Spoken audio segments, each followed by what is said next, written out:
Magandang gabi, Oriental Mindoro. Mula sa bulwagang pambalita ng Tamaraw Vision Network, ako po si Morena Lim at ito ang TVNet Weekend Report. Ika-13 sa buwan ng Setyembre taong 2025. At sa ulo ng mga balita, MOA signing ng Orange Card Plus at partner hospitals at drugstores isinagawa. Libreng konsultasyon, sagot ng PhilHealth Yakap. At kalinga sa anak ng PDL patuloy na isinasagawa ng BJMP Calapan City District Jail. Ibigay ang maximum satisfaction ng pamilya at sa negosyo dahil tuloy-tuloy pa rin ang high-quality service mula sa una at pinagkakatiwalaan sa fast internet connection plus cable TV sa buong Mindoro, ang Tamaraw Vision Network. Serving to the max, sa TVNet kami. Una sa Mindoro, TVNet pa rin. For inquiries, magpunta na sa pinakamalapit na TVNet office sa inyong lugar.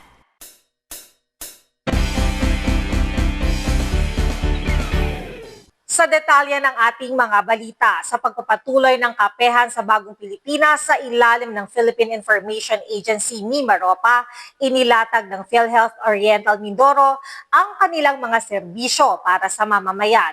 Tampok sa nasabing forum ang bagong programang PhilHealth Yakap kung saan nakapaloob ang kanilang konsulta package. Ginanap ang kapihan sa PhilHealth sa pangunguna ng PhilHealth Information Agency ng Oriental Mindoro para ipaliwanag ang programang PhilHealth Yakap noong ika-9 ng Setyembre sa PhilHealth Oriental Mindoro Office, MEC Building, Barangay Masipit, Lungsod ng Calapan. Kabilang sa mga tinalakay ang Yakap program sa pamamagitan ng impormasyon ng PhilHealth na layong mas bigyan ng pansin sa pagbibigay ng opisyal na impormasyon at tutukan ng ibang senseridad ang mga programang medikal sa tulong ng mga local media partners mula sa Oriental Mindoro. Kabilang ang TVNet Newsline na inimbitahan ng PIA para sa programang kapihan ng PhilHealth. Mula sa direktiba ng pamahalaan, inilunsad ang PhilHealth Guaranteed and Accessible Medications for Outpatient Treatment. Ito ay programa na may 20,000 piso ang annual benefit na limit kada benepisaryo.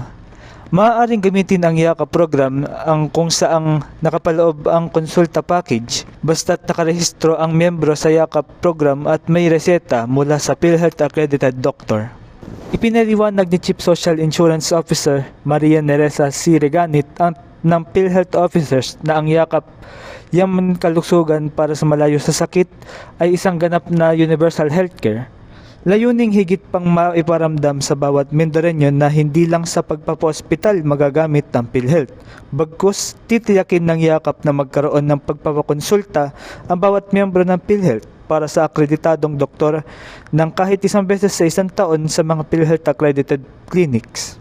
Paniliwanag ni CSI Officer Neresa na mayroon silang grassroots level na mga plano para sa patuloy na pagpapalaganap ng impormasyon at pagpapakilala ng programang Yakap para sa malalayo at liblib na lugar kung saan higit na nangangailangan ng tulong medikal. Ang PhilHealth ay marami pong platform na kung saan doon nakalagay, nakapost or di kaya ay yung mga audio-visual presentation natin ay makikita. Pero we cannot expect doon sa ating mga kababayan na nandun sa remote area na maaaring wala ring internet connection or di kaya may limitation ang technology ay makakaalam. That's why ang PhilHealth po, actually may team po kami ngayon, nandun po sa Barangay Maasin, Bulalakaw, Tawid Dagat po siya. Nandun po sila ngayon para lang po mag-conduct ng on-site registration, on-site updating of their records, at kasama po ang Bulalakaw Community Hospital, sila doktora po, para po mag-conduct na po ng Yakap services. Ibig sabihin, nag-partner po ang PhilHealth, saka po ang accredited facility natin doon kasi sila ang pinakamalapit para na sa ganun lahat po ng nandoon ay magkaroon ng pagkakataon na mabigyan ng essential primary care services. Sinabi ni Chief Neresa na ang transaksyon sa loob ng PhilHealth kabilang ang Yakap program ay maaayon na susundan ang batas at patuloy na magiging mapagmatsyag laban sa katiwalian na iniiwasan ng ahensya pagkat magsumbong lamang sa mga otoridad. Po tayong na-receive, we cannot divulge yung ating information because of the Data Privacy Act. So, receive po namin dahil po hindi po dito sa amin ang office ng aming monitoring team, we have to endorse it doon sa aming regional office. So, kapag na-receive po yun ng aming regional office, they will conduct muna yung mga validation. So hindi naman kaagad-agad ay naniwala na po doon sa nagpadala po ng complaint. Kailangan i-validate nila yung veracity ng information doon sa nakasulat. Ano po?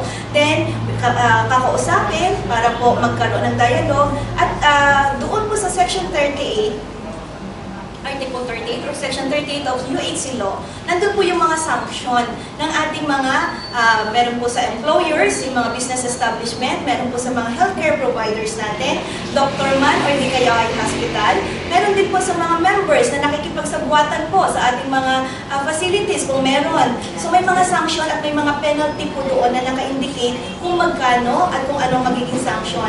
At yung iba po ay, even sa amin pong PhilHealth employees, pag meron pong gumawa ng hindi tama at kailangan masanksyon, may kasama rin po doon. So, ang aming regional office ay talagang inaano nila yung due process para po doon. Nang hikayat si CSI Officer Neresa sa publiko na mag-apply sa PhilHealth membership para makatanggap ng benepisyo mula sa programang Yakap. Ito po ay hindi para lang sa iilan, ito po ay para sa lahat ng ating halos 116 million Filipinos na meron po tayo. Ito po ay dapat maramdaman nila. Tulungan niyo po kami na maramdaman po nila ang PhilHealth. At sana po kapag kami napa-avail natin ng PhilHealth, atin po sana sabihin sa kanila, ano ba ang na-avail nilang benepisyo mula sa PhilHealth. Nung sa ganon ay maramdaman. Dahil gusto po sana namin patuloy na maayos at mapalawak ang mga benepisyo meron po tayo. Sana po sa Universal Healthcare, tulong-tulong po. Local government units, private sector, government sector, at ang PhilHealth, Department of Health, at ang lahat po ng aking mga kasama sa Associations of Chiefs of National and Provincial Offices of Oriental Mindoro na nandyan lagi katuwang namin upang maging kaakibat sa pagbibigay at pagpapalawak ng mga impormasyon. Sa layuning mapalapit ang mga persons deprived of liberty o PDL sa kanilang mga anak, matagumpay na isinagawa ang programang Kalinga sa Anak ng PDL sa PJMP Calapan City District Jail, partikular sa loob ng kanilang jail library. Sa layuning mapalapit ang mga persons deprived of liberty sa kanilang mga anak, matagumpay na isinagawa ang programang Kalinga sa Anak ng PDL sa BJMP Calapan City District Jail, partikular sa loob ng kanilang jail library. Isa sa mga tampok na gawain ay ang storytelling activity kung saan binigyan pagkakataon ng mga ama na PDL na makasama at makapagturo sa kanilang mga anak sa pamamagitan ni Jail Officer 3 Cristal Ugay, Community Relations Service Officer. Habang pinapanood ang kwento, sa tulong na din ng DICT's Tech for Ed program, hindi lamang ito naging simpleng pagbabahagi ng aral, kundi naging daan rin upang madama ng mga anak ang gabay at pagmamahal ng kanilang mga ama kahit sila ay nasa loob ng piitan. Ang Kalinga sa Anak ng PDL ay hindi lamang isang programa, kundi isang tunay na paraan upang maipadama sa mga anak na hindi hadlang ang rehas ng piitan sa pagmamahal at paggabay ng isang magulang. Layunin din itong palakasin ng ugnayang pampamilya at makapaghatid ng makabuluhang sandali ng pagkakaunawaan sa pagitan ng mga PDL at ng kanilang mga anak. Ang naturang aktibidad ay naging matagumpay sa pamamagitan at gabay ni na Jail Senior Inspector Rodante Cayabyab, District Jail Warden, at Jail Senior Superintendent Clarence Mayangaw, Regional Director. Sa ibang balita, isang anti-illegal drug operation ang isinagawa ng pinagsanib na puwersa ng Puerto Galera Municipal Drug Enforcement Team at Provincial Drug Enforcement Unit Oriental Mindoro PPO na nagresulta sa pagkakaaresto ng isang babaeng sospek sa Barangay Sabang, Puerto Galera.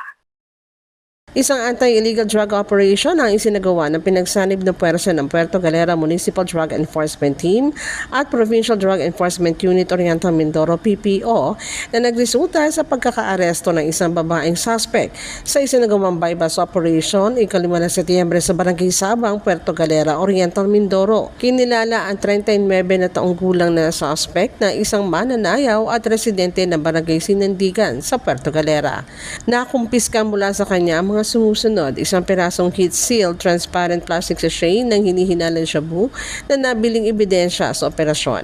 4 na karagdagang heat seal transparent plastic sachet na hinihinalang shabu, isang dilaw na common cigarette pack na ginamit bilang lalagyan at isang 1,000 peso bill na perang ginamit bilang buy bust money. Maayos na naitala at nadokumento ang lahat na nakumpiskang ebidensya sa mismong lugar ng insidente sa presensya ng isang kinatawan ng media at ng barangay officials ng Barangay Sabang.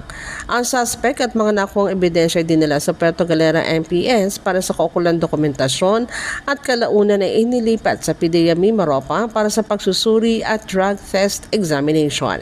Naharap ngayon ang suspect sa kasong paglabag sa Republic Act 9165 o ang Comprehensive Dangerous Drugs Act of 2002. Magbabalik po ang TVNet Newsline makalipas ang ilang paalala. Bakit ka kasi kumabit? Alam mong di tama yan, di ba? Huwag ka nang gumamit ng pag-aari ng iba. Nakakaperwisyo ka sa mga legal na cable. Lumalabo ang signal nila. Mahiya ka naman, hoy. Illegal na cable mo, putulin na. Ano, gusto mo bang umabot pa sa kulungan? Umiwas ka na sa gulo tsaka skandalo. Huwag maging kabit. Magpakabit ng tama ngayon. Supported by PCTO. Good news po para sa lahat ng subscribers ng Cable TV at Cable Internet. Naisabatas na po ang Anti-Cable Television and Cable Internet Tapping Act of 2013. At ayon dito, bawal makikabit ng Cable TV at Cable Internet. Ang parusa sa sino mang lumabag sa batas na ito ay pagkakakulong at pagbabayad ng malaking multa. Bayad ka na nga, kulong ka pa. Kim Atienza po, nagsasabing pagdating sa batas, hindi weather-weather lang. Huwag maging kabit. Supported by the PCTA.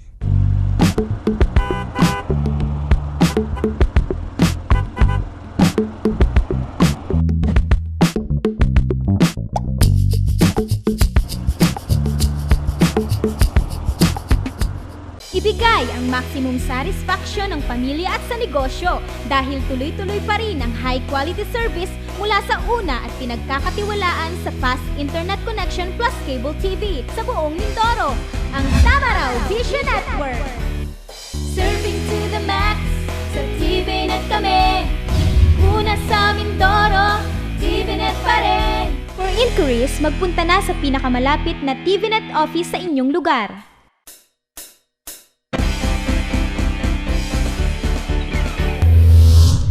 Sa pagpapatuloy ng ating mga balita, ikasyam ng Setyembre sinagawa ang Memorandum of Agreement signing sa pagitan ng pamahalaang lungsod at ng hospital owners at partner drugstores para sa paglulunsad ng Orange Health Card Plus. Pinangunahan ito ni City Mayor Doyle Yachon at ng mga kinatawan at may-ari ng 6 na hospital at 28 drugstores sa lungsod. Ikasyam ng Setyembre isinagawa ang Memorandum of Agreement signing sa pagitan ng pamahalaan lungsod at ng hospital owners at partner drugstores para sa paglulunsad ng Orange Health Card Plus. Pinangunahan ito ni City Mayor Doyle Yachon at mga kinatawan at may-ari ng 6 na hospital at 28 drugstores sa lungsod. Sa paglagda ng mga partner drugstores at hospitals ayon kay Mayor Liachon ay isang patunay ng pagpapatibay ng mga benepisyo ng hatid ng Orange Card Plus sa ilalim ng Socialized Health Program ng pamahalaan lungsod.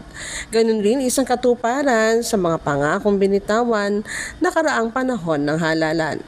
Orange Card noong 2007 at Orange Health Card Plus ngayon 2025 dahil na rin sa karagdagan o pinalawak pang serbisyo nito tulad ng libreng gamot para sa mga Kalapenyo. Sa unang pag-arangkada ng programa, 27,000 Kalapenyo na ang nabiyayaan. Sa unang pag-arangkada ng programa, 27,000 Kalapenyo ang mabibiyayaan at inaasahan na madaragdagan pa ito sa mga susunod na araw. Ang sabi ko dito, simple lang yung pangarap natin, ayusin natin yung mga basic services. And we launched program for education, we launched program for health. And then when I came in last June, ang pondo lang ako ng Orange Card is something like 28. Ang sabi ko, dagdagan natin. At wala akong matubili na nag-approve agad ang Sangguniang Palusod.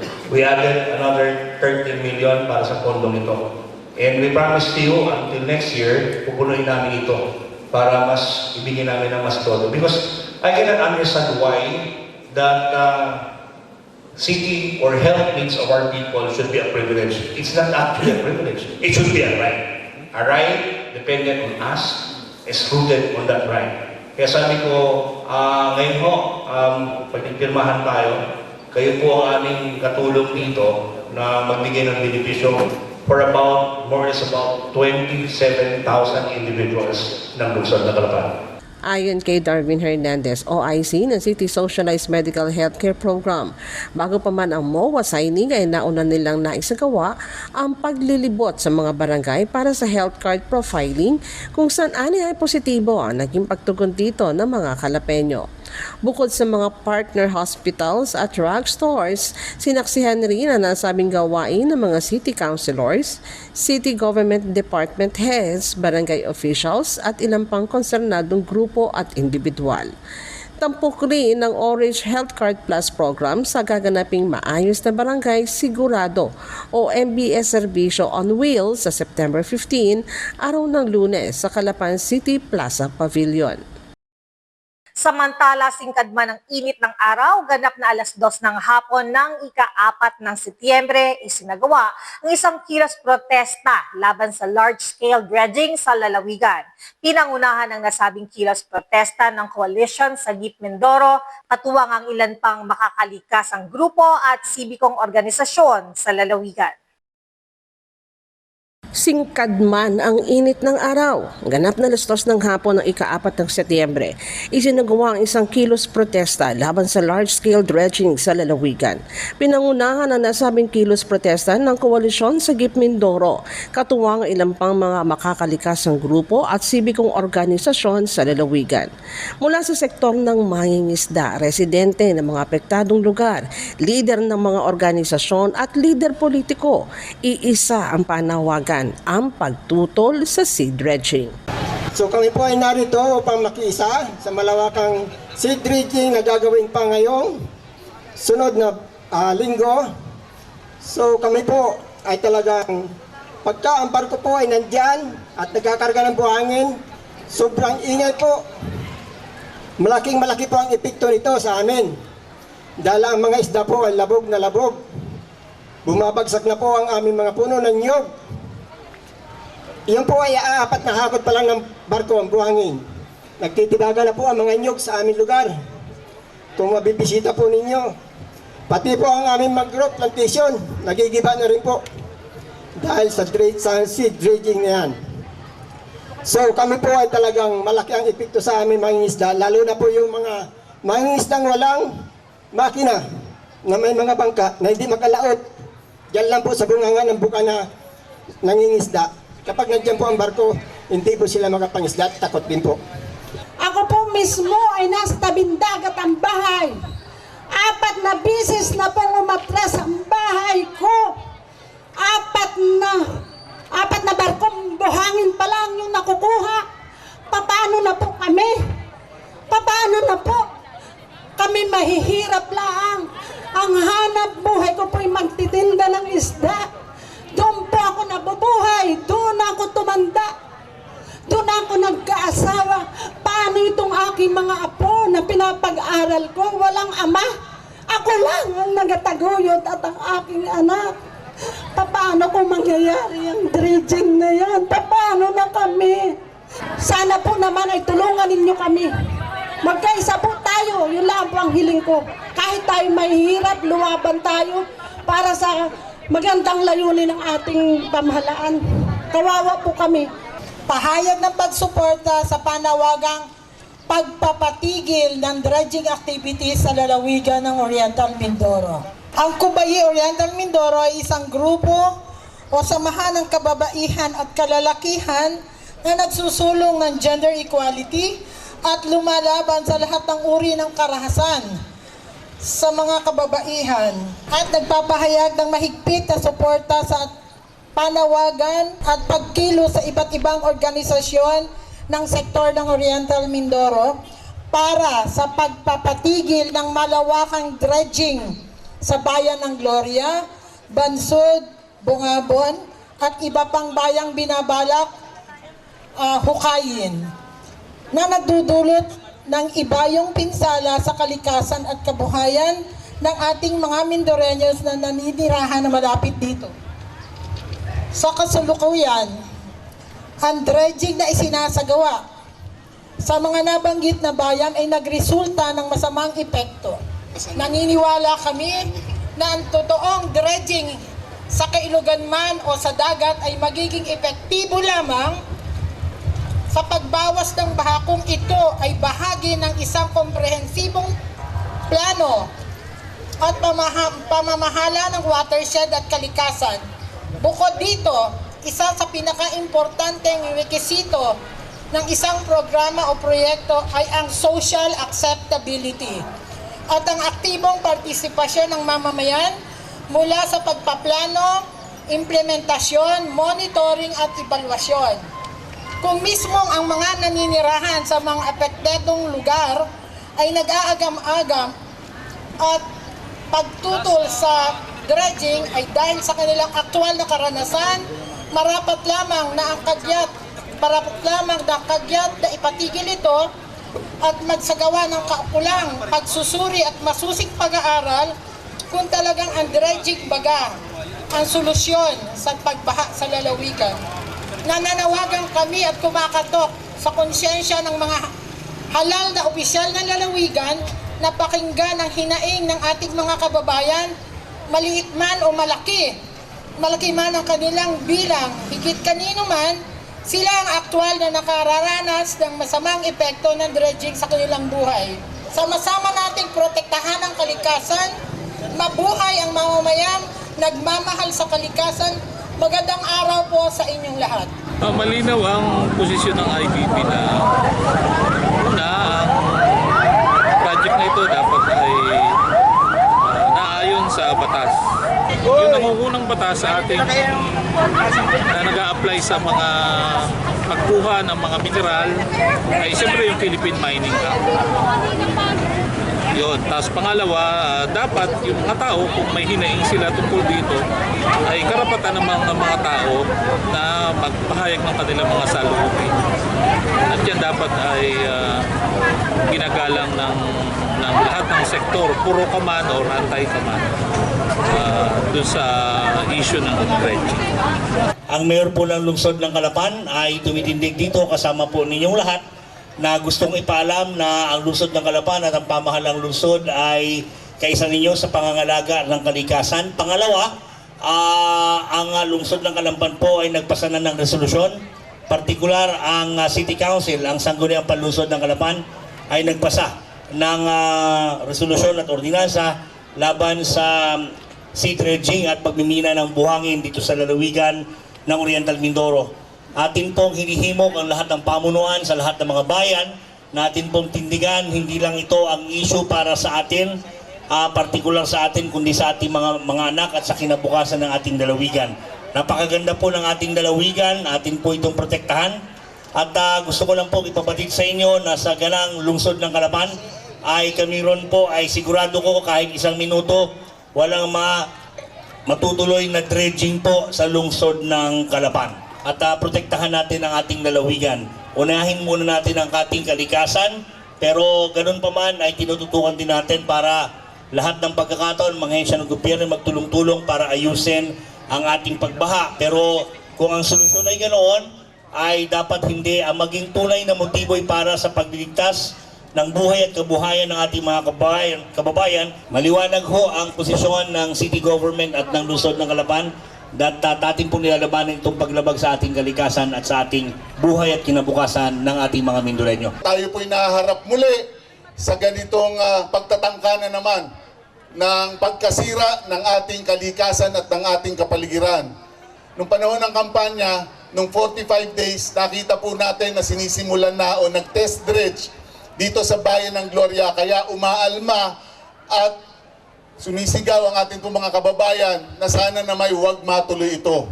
Kaya kami ho, kasama yung mga bukal na narito, isa ho sa kampanya namin na pag kami naupo bilang Vice Governor at mga bukal, ay aayusin namin at tututulan namin itong river restoration through large-scale dredging. Sa kauna-unahang sesyon, noong July 1, 2025, unang araw po namin sa aming tungkulin, ay agad ho nagpasa ang Sangguniang Panlalawigan na inuupos o pinawawalang bisa yung resolusyon na ipinasa ng 11th Sangguniang Panlalawigan noong nakaraang termino. Yan po'y naipasa ibig sabihin, hindi na pumapayag ang Sangguniang Panlalawigan sa river restoration through large-scale dredging. Pero malinaw ho, ang amin pong sinasalungat at kinokontra ay hindi yung flood mitigation project o hindi yung river restoration. Maayos po yun na meron tayong programa para mapigilan ang pagbaha, pero dapat sa tamang paraan. Hindi ho kami kumukontra kung ang ide-dredge o huhukayin ay ang mga ilog. Ang mga ilog. Ang kinokontra po namin ay yung paghuhukay nila sa dagat o ibig sabihin yung sea dredging. At pangalawang tinututulan namin, yung hinuhukay nila ay dinadala nila sa ibang bayan at doon ibinebenta. Yun po ay malinaw na yun ang aming tinututulan. At ngayon, sabi nga ni Bukalmani Benaventura, may nakikita ho tayong liwanag na pwedeng ikapanalo natin sa labang ito. Basta patuloy lamang tayo na magsama-sama, patuloy nating pigilan. Simula po noong July 1, sunod-sunod po ang ating mga hearings, meetings, and inquiries in aid of legislation. Parang nagkaroon po tayo ng mga 6 na meetings. And out of these meetings, tuwing session po ng Sangguniang Panlalawigan, I file resolutions na ipinapasa ng mga kasama nating Bukal Pao Umali at Anthony Yap ng 2nd District, Bukal Bong Brocal at R.L. Yatchon ng 1st District. Ang mga resolusyon na pinafile po natin ay mga resolusyon para patigilin ang large-scale dredging. Ngayon pong araw, makikita natin unti-unti tayong nagtatagumpay. Unti-unti nating nakikita na ang large-scale dredging ay baka masolve natin. As of today po, dapat walang mangyayaring dredging sa Oriental Mindoro dahil nawala na yung notice to proceed. Ganon din po noong August 27, nakapagpasa po ang Sangguniang Panlalawigan. I filed an ordinance para po patigilin na sa Oriental Mindoro ang anumang uri ng extraction, dredging, excavation, quarrying, or mining of any form of sand in our province. At yan po ay may penalty, 1 year imprisonment or 5,000 fine na nakalagay sa local government code. Walang problema sa river restoration. Tama po yun. Hindi natin kinakalaban yung paghungay ng river. Hindi po natin kinakalaban yan. Ang kinakalaban po natin ay yung paghukay ng dagat. Bakit? Simple lang ho. Tayo ho ay kasama sa Verde Island Passage. Protected area po ito. At nandito po lahat yung ating mga yung mga i-dredge na yan. Nandiyan po yung ating alam nyo, champion tayo doon sa Para El Mar. Taon-taon tayo ang nananalo dyan. At nandito sa Gloria yan. May panlaban tayo sa Pinamalayan dyan. Eh sayang naman, pero mo, ginagawa natin yung yung seawall at saka yung coastal road. May project tayo magmula Pinamalayan hanggang Bulalakaw. Tuloy-tuloy pong ginagawa yan. Eh akalain nyo pag drainage yan, eh siraho lahat yan. Eh bakit natin pababayaan masira yan? Ang laki-laking pondo inilagay natin. Nagpakahirap tayo para kumuha ng pondo. Tapos sisirain lang. Huwag natin pabayaan mangyari. Kawawa tayo. Di ba? Mahalin natin ang Mindoro. Sayang naman. Nakita na natin ang epekto nito sa iba't ibang lugar. Di ba? So huwag natin sirain. Di wag ka tayong matitinag. Dahil pag tayo napagod, kawawa ang Mindoreño. Huwag po natin pabayaan na tayo masira itong ating lalawigan. Ang dami ho natin gagawin pa. Ang dami pa nating magagawa kung tayo lahat ay sama-sama. Kaya asahan nyo po na ako ilagay nyo pong kasama rito sa paglaban. Magmula noon hanggang ngayon, dito po para sa ating minamahal na mga kababayan at para sa kinabukasan ng ating lalawigan. Ipaglaban po natin ito. Huwag tayong papayag sa seed dredging. Ayon kay Romeo sa DY, isang aktibong lumahok sa nasabing rally, hindi dapat maging kampante sa inilabas na suspensyon na notice to proceed ng gobernador. Mariin ang kanyang panawagan na tuluyan na sana itong ipatigil. Hindi pa kampante hanggat hindi siya kinakansela. Kasi ang gobernador talaga yung may karapatan, may power. Nasabi nila na walang power ang gobernador, kalukuhan. Kung ako ang gobernador, pag sinabi kong ayaw ko ng seed dredging, ay hindi mangyayari. Ganap na alas 4 ng hapon nang matapos ang prayer rally. Ayon sa mga dumalo dito, patuloy silang magiging mapagbantay sa nasabing proyekto dahil buhay at kabuhayan nila ang nakasalalay sa usaping ito. Nananatili ang kanilang paninindigan, payag at hayaang matuloy ang dredging sa bayan ng Baco. Ito ang malinaw na mensahe ng mga Bacoeño sa sangguniang panlalawigan sa panguna ni Baco Mayor Alan Roldan at Vice Mayor Eric Castillo. Kasama nila ang mga miyembro ng sangguniang bayan, mga kapitan, barangay officials at ilan pang konsernadong individual. Nananatili ang kanilang paninindigan, payag at hayaang matuloy ang dredging sa bayan ng Baco. Ito ang malinaw na mensahe ng mga Bacoeño sa sangguniang panlalawigan sa pangunguna ni Baco Mayor Alan Roldan at Vice Mayor Eric Castillo. Kasama nila ang mga miyembro ng sangguniang bayan, mga kapitan, barangay officials at inampang konsernadong individual. Sama-sama silang nagtungo sa batasang panlalawigan at dumalo sa ika-10 regular na sesyon ng 12 sangguniang panlalawigan. Dito binigyan ng pagkakataon na makapagsalita si Mayor Roldan, ganun rin si Vice Mayor Castillo, na kapwa humihiling na payagan at kung sakali ay suportahan ng SP ang proyektong dredging sa kanilang bayan. Kasama ko po dito ang mga sektor sa bayan ng Baco, almost 82 sa association at cooperative.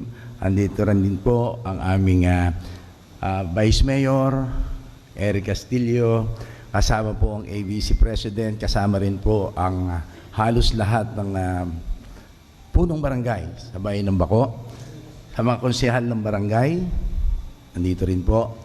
So magandang hapon po muli sa ating lahat. Hapon din po. Ang mamamayan po ng Baco sa pangunguna inyong lingkod, Alan Roldan, ay nandito upang humingi ng tulong sa sangguniang panlalawigan. Ito po ay naaayon dun po sa dredging activity na nangyayari sa bayan ng Baco. Nasa kasalukuyan, napag-alaman po namin na ito po ay pansamantalang sinuspindi ng ating pong gobernador at nasusugan ng sangguniang panlalawigan na kung saan ang aming pong bayan ay patuloy na may problema pagdating po sa baha. Kung ito po ay sususpindihin at hindi po ito agarang matutuloy, ang aming pong bayan ay patuloy na maghihirap at ang aming pong mga mamamayan ay lalo pong masasadlak sa kahirapan. Kaya hinihiling ko po na kung maaari, ang bayan ng Baco po ay ma-exempt sa pagkansila o hindi naman ay sa pansamantalang pagtigil sa dredging activity sa bayan ng Baco. Na kung saan halos majority po sa mamayan ng Baco ay sumasang-ayon na ipagpatuloy ang dredging sa bayan ng Baco.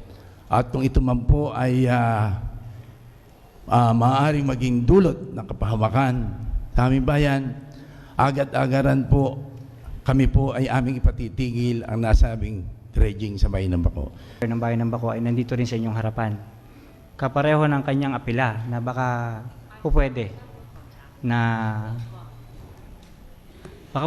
ang aming bayan ay mapagkalooban ng isang pagpayag na may tuloy ang dredging. Kasi tayo, hindi lingid sa ating lahat, pumasok na po ang bare months. Ito yung kalimitang kinatatakutan ng lahat ng taga dito sa Mindoro.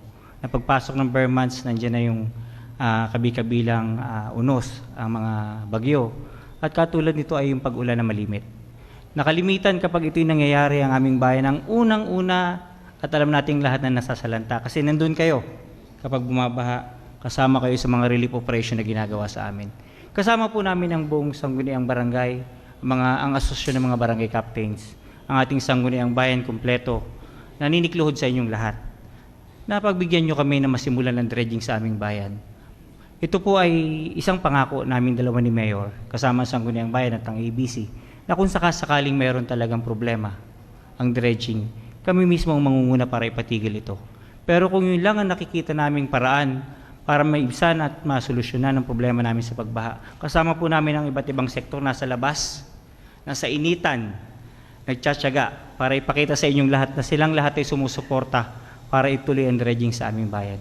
Matapos na pahayag ng dalawang leader ng Bayan ng Baco, sinabi ni Vice Governor at SP Presiding Officer Attorney C.A. Jojo Perez na sana ay malinaw sa mga Bacoenyo na hindi sila tutol sa proyektong dredging kung sa kailugan ito isasagawa at hindi sa karagatan. Ipinaliwanag rin niya na ang suspensyon ng notice to proceed ng proyekto ay nasa pagpapasya ng gobernador matapos makatanggap ang huli ng liham mula sa mga environmental agencies na nagre-rekomenda na isailalim muli ang proyekto sa ebaluasyon. Ganito rin na naging posisyon ng ilang board members, pangunahin na ang mga nasa minorya. Ang sangguniang palalawigan po, o particular ang inyo pong presiding officer, Mayor, ako po ay kaisa nyo, naiintindihan ko ang inyong mga nararamdaman pag nakikita nyong nagbabaha ang bayan ng Baco. At kami rin ho, nararamdaman din namin yun, nakikita namin dahil ako ho, sa tagal ko nagserbisyo dito sa lalawigan, nakaranas din lumusong sa inyong bayan para magbigay ng relief goods at dalawin ang mga nasalanta ng bagyo. Kami po nung nagresolusyon na pinapawalang bisa namin ang resolusyon na ginawa nung 11th Sangguniang Panlalawigan na kami po ay nag-o-object ang SP at nagnanais mapag-aralan muli yung mga itong large-scale dredging, yung river restoration. Hindi ho kami kumukontra, hindi ho sumasalungat, hindi tumututol sa flood mitigation project, yung maalis, kaisa nyo ho kami na masolusyonan ang pagbaha dito sa lalawigan, lalong-lalo na sa bayan ng Baco, kaya kayo naririto. Ang amin po, hindi rin kami tumututol sa river restoration, sa dredging, kung ang huhukayin ay ilog. Ang amin pong tinututulan at ang kine-question o nire-request na pag-aralan ay yung paghuhukay ng buhangin sa gitna ng dagat. Yun ang amin pong tinututulan, hindi po yung flood mitigation. As we have explained from the very beginning, from July 1, 2025 until now, we are not opposed to river dredging. Ang tinututulan po natin ay yung sea dredging. So, ako po bilang bukal ng lalawigan Oriental Mindoro, I fully appreciate the dedication of the mayor, vice mayor, councilors, barangay captains, and all concerned sectors of Baco. We have to understand the pressure on them to cure their long problem with flooding. Napakatagal ng problema. At tayo po gusto din natin ma-solve yan. Kaya nga po, noong committee hearings natin, we expressed our agreement doon sa kanilang request for exemption. In fact, they passed a resolution, they submitted it to us, and we discussed that during the last hearing when the mayor of Baco was present. And in-explain ko po sa kanya na the purpose of the hearing is to find a win-win solution for the province of Oriental Mindoro to solve the problem, but at the same time, to save the environment. Hindi pwedeng basta-basta lang. Ipinapasa na resolusyon But we must be reminded and let it be known that the NTP is one of the requirements na sa huli ipinapasa o pinipirmahan. Bago magkaroon ng NTP, dapat mayroong ECC, dapat mayroong dredging clearance, dapat may MOA, ang DNR, at ang proponent. Sa sulat po ng ating gobernador, isinama niya ang bayan ng Baco, ang Alag River at ang Longos River na magkaroon ng updated evaluation para masigurado ang proper implementation ng river restoration. Atin pong hihintayin pa rin. Kaya po hindi tayo pumayag sa unang bersyon ng resolusyon na review, assess, and lift. Dahil kapag nilift po without the updated evaluation, nadidefeat po ang purpose. The purpose of the proper implementation ng river restoration. So kagaya po na ni Bukal R. Eliachon, narinig natin at hindi tayo bingi sa panawagan ng pamahalaang bayan ng Baco. Pero hindi rin po limitado ang pag-review, assess, and reevaluate ng suspension ng notice to proceed upang pagbalik tanaw o mag-review muli sa mga nasabing dokumento bago i-issue ang NTP.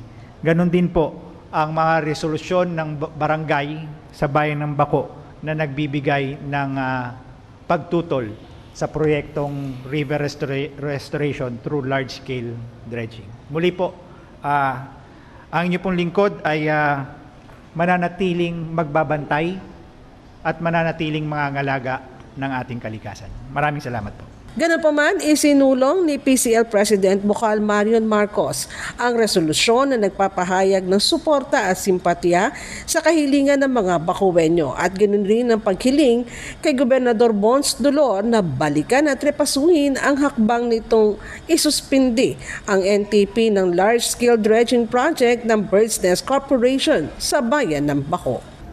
Restate the latest version of the resolution.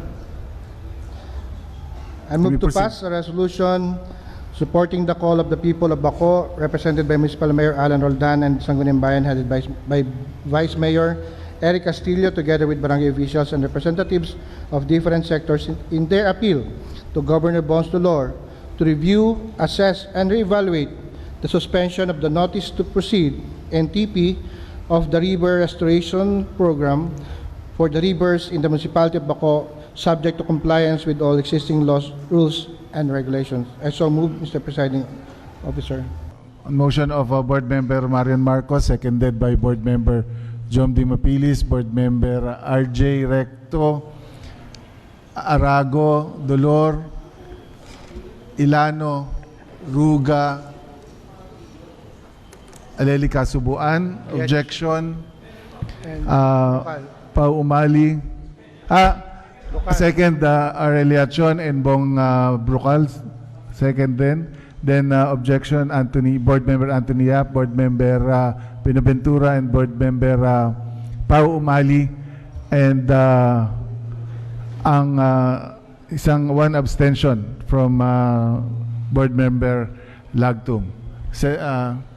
Dahil po dyan, the said motion of Board Member Marian Marcos now approved. Thank you, Mr. Presiding Officer. Iba pang mga balita sa amin pong pagbabalik.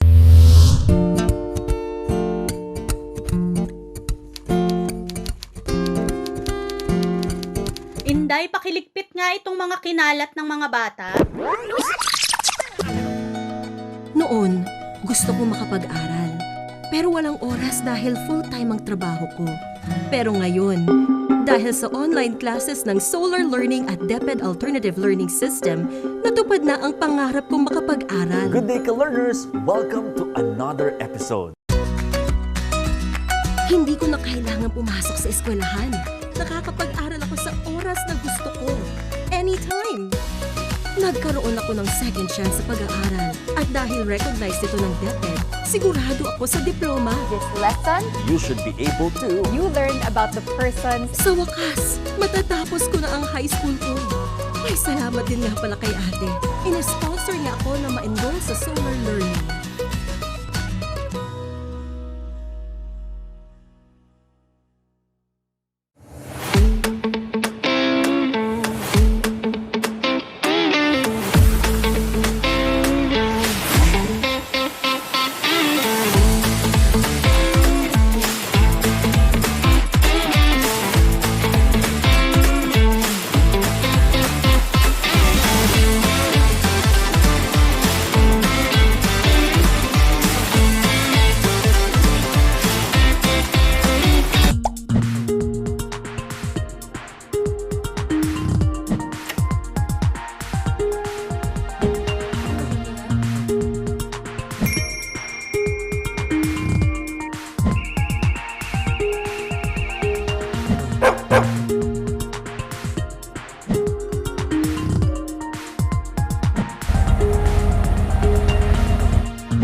Ibigay ang maximum satisfaction ng pamilya at sa negosyo dahil tuloy-tuloy pa rin ang high-quality service mula sa una at pinagkakatiwalaan sa fast internet connection plus cable TV sa buong Mindoro, ang Tamaraw Vision Network.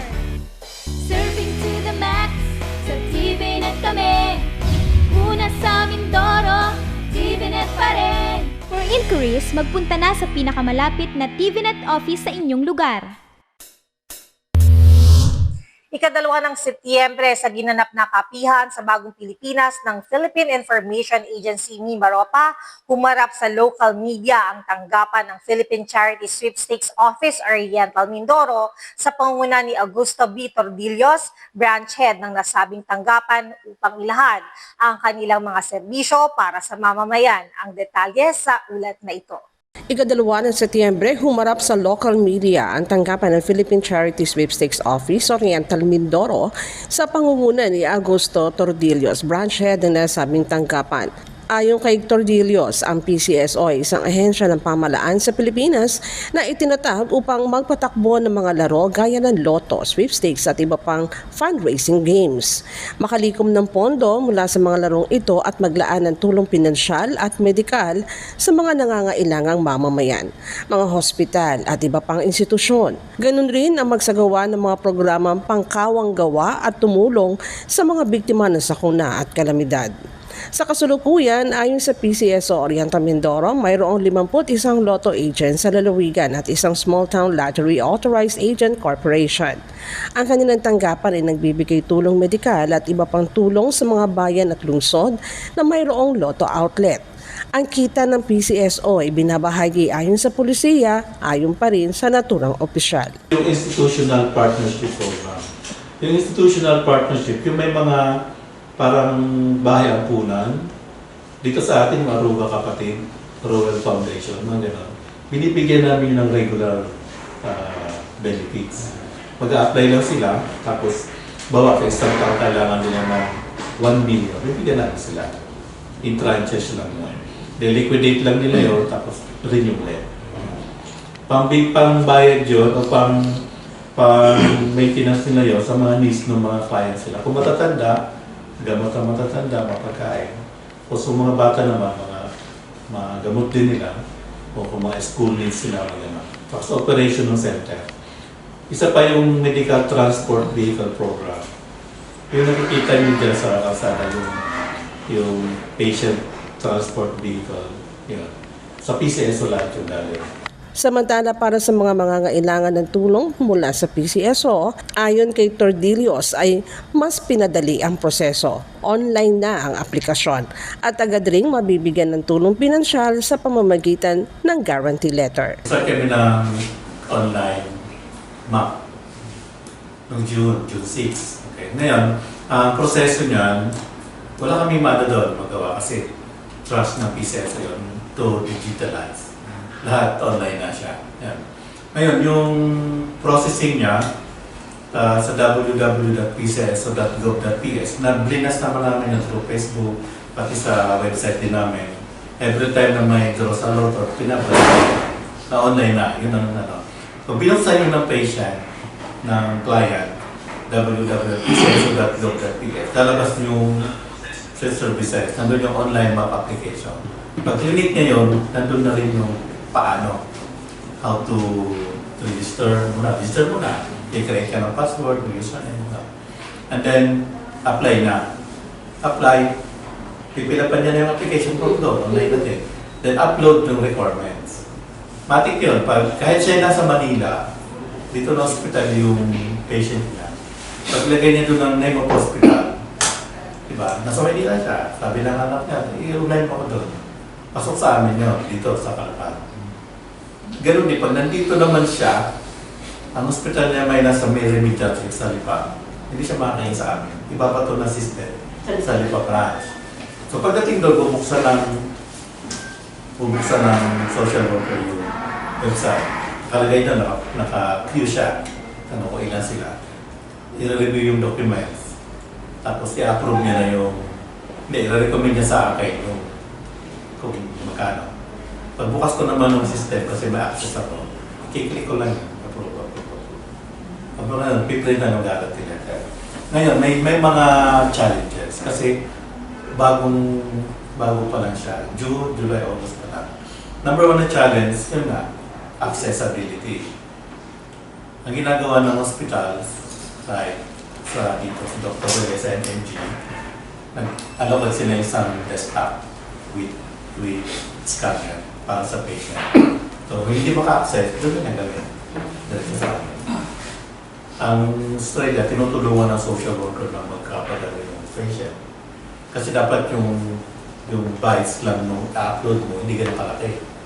Dapat maliit lang para pumasok. Pag sobra sa MB yung picture ng final beam, dinahit yung ano mo.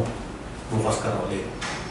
Sa huli, nagpasalamat ang PCSO sa patuloy na pagtangkilik sa legal na laro na hatid ng PCSO. Malaking tulong nila ito sa ayudang medikal at pinansyal sa mga nangangailangang mamamayan. Sa ilalim ng panunungkulan ni Police Major Clyde Calyawen, Acting Chief of Police ng Bansud Municipal Police Station, ay buong tikas na inilunsad ang isang community-oriented na programa na may titulong Usapang Bayan, Bukas na Talakayan para sa Kapayapaan na ginanap noong Sabado, Setyembre 6, 2025 sa Municipal God Building sa Barangay Poblasyon.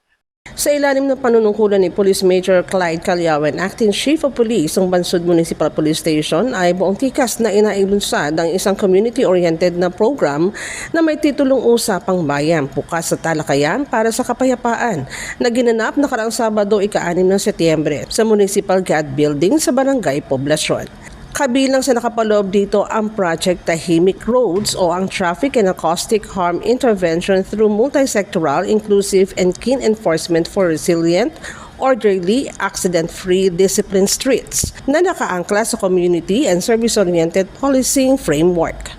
Nilahukan ito ng mga kabalikat na sektor mula sa hanay ng mga barangay chairperson, miyembro ng Sangguniang Bayan, Bureau of Fire Protection, Bureau of Chill Management and Penology, Municipal Disaster Risk Reduction and Management Office, Philippine National Police Special Action Force at iba pang civic partners. Ang naturang programa hindi lamang magsisilbing plataforma para sa pag-uulat ng mga estatistika, kundi bilang daan din para sa dialogo, pananagutan at kooperasyon sa pagitan ng tagapagpatupad ng batas at ng komunidad. Sa Peace and Order Situation Report na binahagi ni Police Major Calyawen, mayroong 10.9% ng pagbaba sa crime volume kumpara sa parehong panahon noong nakaraang taon at 66.7% pagbaba sa index crimes mula sa 12 kaso noong 2024 ay naging 4 na lamang ngayong taon. Ayon sa ulat, nagkaroon ng pagtaas sa vehicular accidents na mula sa 17 kaso noong nakalipas sa taon ay umangat ito sa 21 ngayong taon na karamihan ay nangyayari sa Strong Republic National Highway sa Poblasyon, Alcadesma, Salcedo at Pag-asa. Simula 2019 sa Bansud ay nakapagtala ng 149 vehicular incidents kung saan ay 24 dito ang namatay at 75 ang nasugatan na kinasasangkutan ng mga minors at senior citizens. Sa pamamagitan ng Project Tahimik Roads ay inaasahan na mababawasan ng malaki ang aksidente sa kalsada, polusyon, dulot ng ingay at mga paglabag sa trapiko. Ang mga naturang inisyatiba ay umani na malawakang suporta mula sa mamamayan at opisyalis ng bayan sa pangunguna ni Bansod Mayor Ronaldo Morada. Naging tampok rin sa aktibidad nito ang paglagda sa Covenant of Unity for Peace and Progress bilang simbolo ng pakikiisa sa Project Tahimik Roads at Project Tanggol na bahagi ng mas pinalakas na kampanya ng kapulisan sa anti-criminality and peacekeeping campaign. Naniniwala si Police Major Calyawin na ang tunay na pagpupulis ay patungkol sa pagbuo ng matibay na ugnayan, paglutas ng problema bago pa ito lumala at paglikha ng ligtas na pamayanan na kung saan ay uunlad ang bawat pamilya. Samantala, mas lumaki at pinalawak ang TVNet family sa formal na pagbubukas ng Tamaraw Vision Network Inc. Kinamalayan Branch. Isinagawa ang grand opening and blessing nito nakaraang 8 ng Setyembre.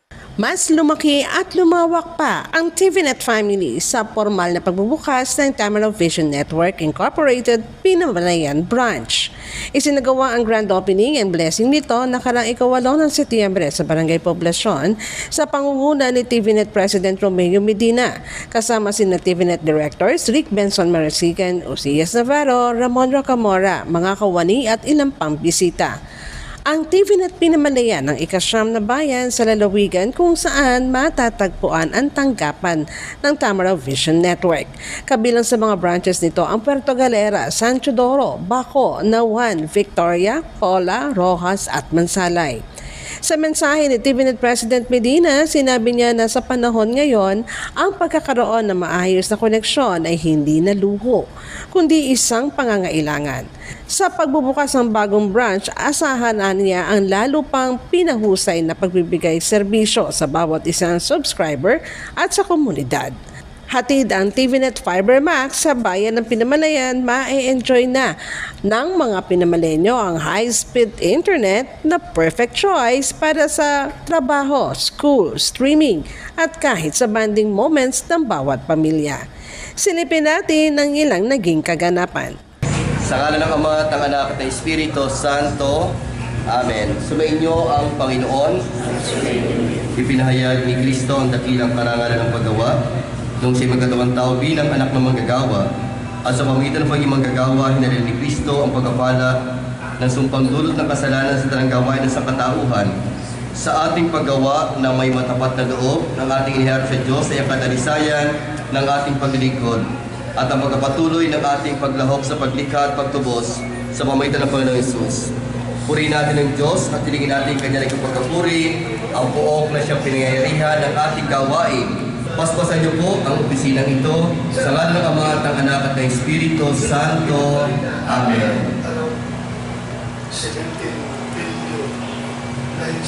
Pwede na po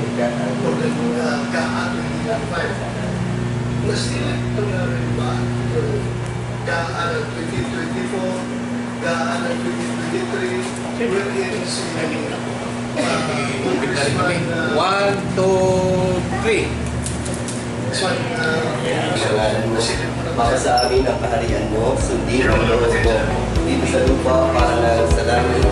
Bigyan mo kami ngayon ang aming kakanin sa araw-araw, patawaran kami sa aming mga sala, para na matawag namin sa nagkakasala sa amin. At huwag kami ng Panginoon Kristo, mataytan kami sa lahat ng sa mga tao. Ako ay kaibigan ko walang grasya. Ang Panginoon Diyos sa Kasi kung magkatapos ng meeting, kinailangan ko tawagan si Robert Malinis para sa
Maaari nyo rin po kaming mapanood sa YouTube. I-type lamang ang TVNet Newsline. Bisitahin at like rin ang aming Facebook page, Newsline Channel 10.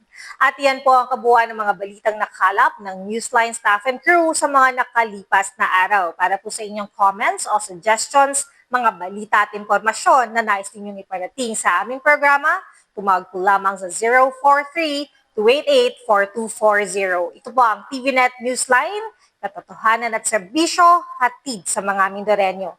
Ako po si Morena Lim, maraming salamat sa inyong pagsubaybay.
Natalakay natin sa mga naunang bahagi ng video ang iba't ibang usaping nakapalibot sa West Philippine Sea at nabigyang diin din natin kung bakit tayo ang may karapatan sa mga likas yaman nito.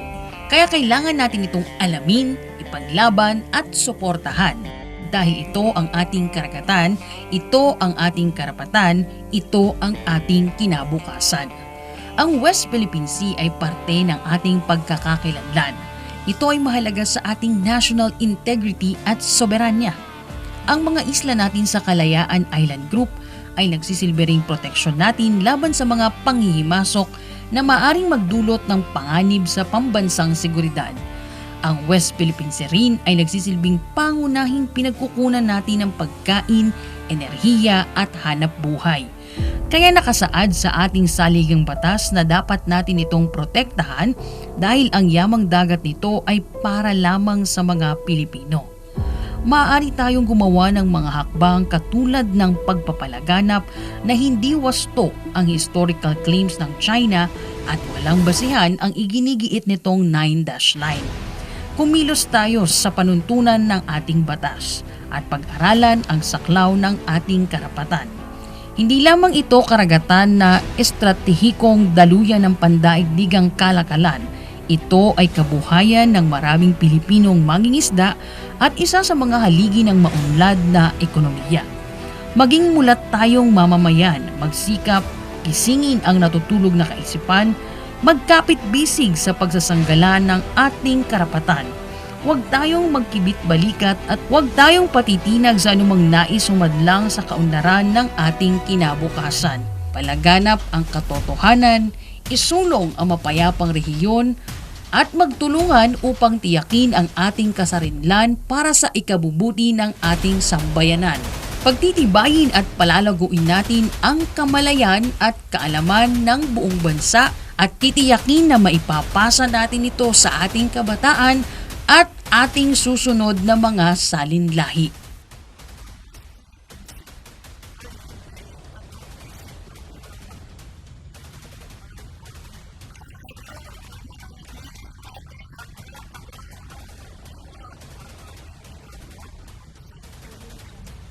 Ating karagatan, ating karapatan, ating kinabukasan. Our seas, our rights, our future.